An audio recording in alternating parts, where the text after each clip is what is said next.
ഇന്നത്തെ പ്രമുഖ പത്രങ്ങളിൽ വന്ന കാർഷിക വാർത്തകളുടെ വിശകലനത്തിലേക്ക് ഏവർക്കും സ്വാഗതം. വിലക്കയറ്റവും സംഭരണ കുടിശ്ശികയും മുതൽ പുതിയ കൃഷി രീതികളും ഉൾപ്പെടെ വേറിട്ട വാർത്തകൾ ഇന്നത്തെ പത്രങ്ങളിലുണ്ട്. ഓരോന്നായി നമുക്ക് പരിശോധിക്കാം. നെല്ല് സംഭരണ തുക വൈകുന്നതിനെക്കുറിച്ചുള്ള വാർത്ത ഇന്നത്തെ കേരള കൗമുദിയിലുണ്ട്. മണ്ണിൽ ചോര നീരാക്കി വിളയിച്ച് നെല്ല് സംഭരിച്ചിട്ടും അതിൻ്റെ തുക കിട്ടാതെ വലയുന്ന നെൽകർഷകരുടെ ദുരിതമാണ് ഈ വാർത്ത വിവരിക്കുന്നത്. ആലപ്പുഴയിൽ മാത്രം കർഷകർക്ക് 62.20 കോടി രൂപ ലഭിക്കാനുണ്ട്. കേന്ദ്ര സംസ്ഥാന സർക്കാരുകളുടെ ഏകോപനമില്ലായ്മയും കണക്ക് കൈമാറുന്നതിലെ കാലതാമസവുമാണ് ഈ പ്രതിസന്ധിക്ക് കാരണം. ഓണം അടുത്തു നിൽക്കെ വളത്തിനും തൊഴിലാളികളുടെ കൂലിക്കും പണമില്ലാതെ കർഷകർ കണ്ണീര് കുടിക്കുകയാണ്. ബാങ്കുകളിൽ നിന്ന് വായ്പയെടുത്ത് കൃഷി ചെയ്തവർ എങ്ങനെ മുന്നോട്ട് പോകും? സർക്കാരുകൾ അടിയന്തരമായി ഇടപെട്ട് ഈ കുടിശ്ശിക ഉടൻ കൊടുത്തു തീർക്കണം. നെല്ലിൻ്റെ വിലയുടെ വിതരണം ബാങ്കുകൾ നിർത്തിയതിനെക്കുറിച്ചുള്ള വാർത്ത ഇന്നത്തെ ദേശാഭിമാനിയിലുണ്ട്.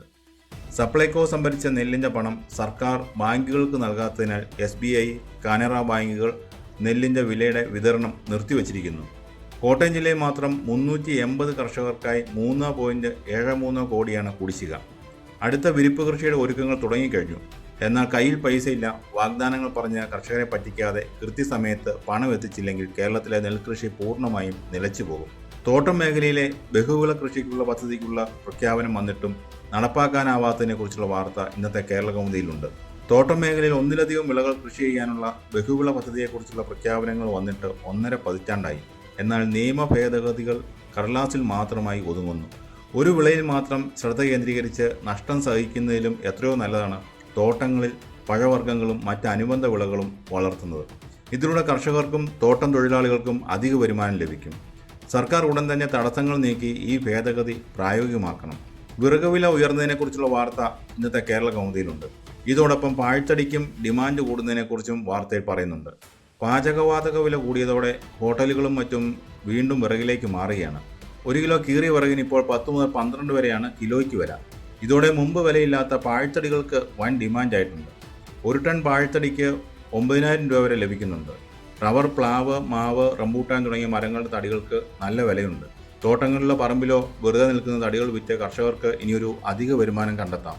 എന്നാൽ തടിക്ഷാമം വരാതെ മരങ്ങൾ വെട്ടുമ്പോൾ പകരം പുതിയവ വെച്ചുപിടിപ്പിക്കാനും മറക്കരുത്. അടുക്കളത്തോട്ടങ്ങൾക്കായി അവതരിപ്പിച്ചിരിക്കുന്ന പഞ്ചകം പദ്ധതിയെക്കുറിച്ച് കേരള കൗമുദിയിൽ വാർത്തയുണ്ട്. വീട്ടമ്മമാർക്കും ചെറിയ സ്ഥലത്ത് കൃഷി ചെയ്യാൻ ആഗ്രഹിക്കുന്നവർക്കും ഒരു സന്തോഷ വാർത്തയാണിത്. കേരള കാർഷിക സർവകലാശാല പഞ്ചകം എന്ന പേരിൽ പുതിയൊരു പദ്ധതി അവതരിപ്പിച്ചിരിക്കുന്നു. വെറും 5 ചട്ടികളിൽ മുരിങ്ങ, ഇളം പപ്പായ, മുളക്, കറിവേപ്പ്, കുറ്റിപ്പയർ എന്നിവ വളർത്തിയെടുക്കാം. നമ്മുടെ ശരീരത്തിന് ആവശ്യമായ ഇരുമ്പ്, വിറ്റാമിനുകൾ, പ്രോട്ടീൻ എന്നിവ വിഷരഹിതമായി വീട്ടിൽ തന്നെ ഉണ്ടാക്കാം. കുറഞ്ഞ ചെലവിൽ കുറഞ്ഞ സ്ഥലത്ത് ചെയ്യാവുന്ന ഈ മാതൃക എല്ലാവരും വീട്ടിൽ പരീക്ഷിക്കണം. തേങ്ങയ്ക്കും വെളിച്ചെണ്ണയ്ക്കും വില കുതിക്കുന്നതായുള്ള വാർത്ത ഇന്നത്തെ മംഗളത്തിൽ.